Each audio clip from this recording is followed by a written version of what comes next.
fascine et qui interroge les esprits depuis plus de 14 siècles. Il s'agit de lettres.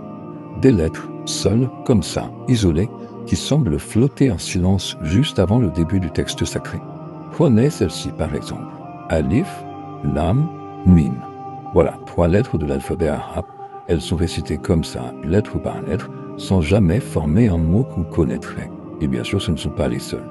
Alors forcément, on se pose la question, qu'est-ce que ça veut dire? Est-ce que c'est une sorte de code secret, un message caché, ou alors un mystère dont la clé nous échappe, et peut-être même volontairement? Allez, plongeons ensemble dans ce défi qui, vous allez voir, dépasse la science et l'histoire.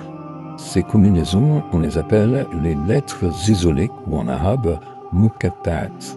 C'est vraiment l'une des plus grandes énigmes textuelles du Coran. On les retrouve, comme je le disais, au début de 29 sourates, et ça peut varier, allant d'une seule lettre à des combinaisons qui en comptent jusqu'à 5. Et ce n'est vraiment pas un détail anodin, c'est un phénomène assez répandu. Par exemple, la combinaison Alif Lam Mim introduit 6 sourates. Alif Lam Ra en précède 5. Et puis il y a le groupe qu'on appelle les Hawamim, qui commencent toutes par Ha-Mim, et il y en a 7. Donc on le voit bien, ce n'est pas un accident. C'est un motif, quelque chose de récurrent et de totalement délibéré.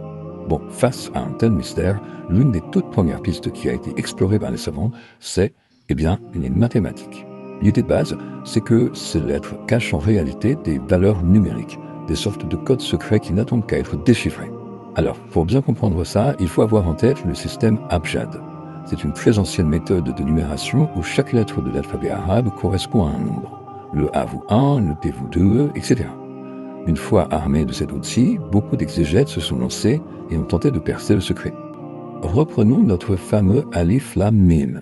Certains calculs, qui se basent sur des équivalents en hébreu, arrivent au nombre 71, ce qui a été interprété comme une prophétie sur la durée d'une certaine communauté. D'autres, en restant purement dans le système arabe, y ont vu des symboles qui seraient liés au nom d'Allah. Mais ce qu'il faut retenir, c'est que chaque calcul ouvre une nouvelle porte, une nouvelle interprétation, sans jamais, au grand jamais, offrir de certitude absolue. Ok, la piste des chiffres est intéressante. Mais passons maintenant à une autre grande famille de théories.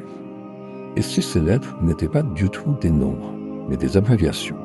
Une sorte de sténographie sacrée si on veut, pour des concepts bien plus grands. Pour illustrer ça, le meilleur exemple, c'est la plus longue de ces séquences. Kaf, Ha, Ya, Ain, Sad. Une théorie très populaire suggère que chaque lettre est en fait l'initiale d'un attribut divin. Par exemple, Kaf pour Kafi, qui veut dire le suffisant, Ha pour Hadi, le guide. C'est une manière incroyablement dense, n'est-ce pas, de condenser toute la majesté divine en seulement 5 petites lettres. Et le débat est tout aussi vif pour d'autres combinaisons. Prenons Yassine, qui donne son nom à la 36e sourate. C'est un cas d'école.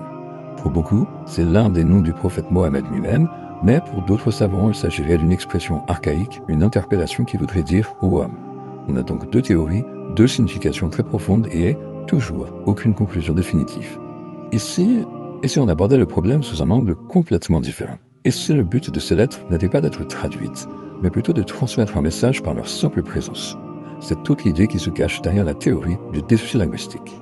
Cette perspective, elle est vraiment puissante. Elle suggère que Dieu place ces lettres au début de certaines sourates pour nous dire en substance « Regardez, mon livre, ce miracle d'éloquence, il est composé des mêmes lettres que celles que vous utilisez tous les jours.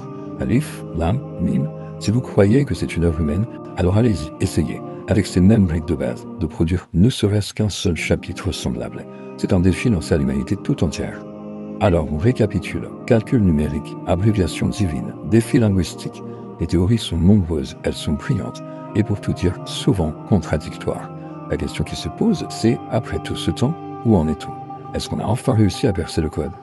Eh bien, la réponse, pour l'immense majorité des savants musulmans à travers l'histoire, c'est une forme d'humble recul. C'est l'acceptation que le mystère en soi est peut-être le véritable message.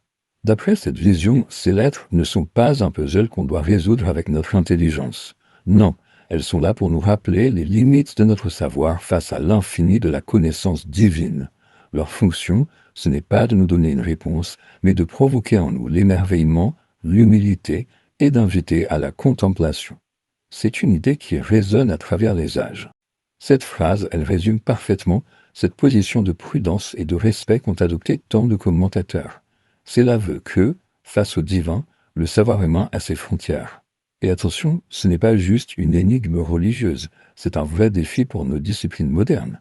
La linguistique, l'histoire, la cryptographie, toutes se sont penchées sur la question, sans jamais apporter de réponse finale. Le mystère reste entier. Au bout du compte, cette phrase capture vraiment l'essence de toute cette quête. L'effort humain pour comprendre, il est noble, il est nécessaire. Les savants continuent de chercher, les théories se multiplient, mais la conclusion ultime, pour le croyant, c'est un acte de foi. Allahu A'lam. Allah c'est mieux. On termine donc là où on a commencé, face à ces lettres silencieuses. Et si leur but ultime n'était pas de nous livrer un secret, mais de nous inviter au silence? Et si leur vrai sens n'était pas une information à décoder, mais plutôt un sentiment d'émerveillement et de mystère à ressentir, là, juste au seuil de la parole divine? Une question qui, finalement, est peut-être bien plus importante que n'importe quelle réponse.